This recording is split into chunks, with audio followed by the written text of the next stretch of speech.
وأولئك هم المفلحون.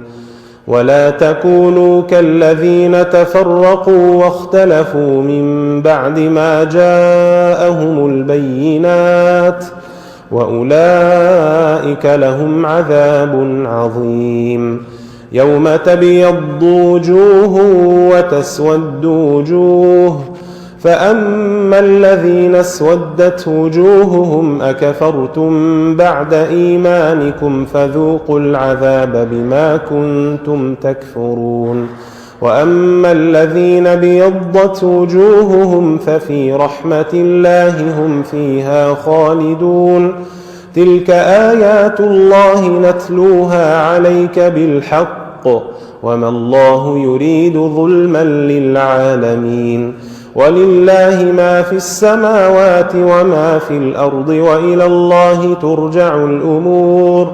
كنتم خير أمة أخرجت للناس تأمرون بالمعروف وتنهون عن المنكر وتؤمنون بالله.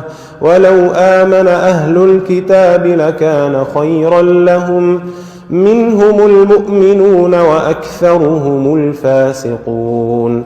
لن يضروكم إلا أذى، وإن يقاتلوكم يولوكم الأدبار ثم لا ينصرون. ضربت عليهم الذلة أينما ثقفوا إلا بحبل من الله وحبل من الناس، وباءوا بغضب من الله.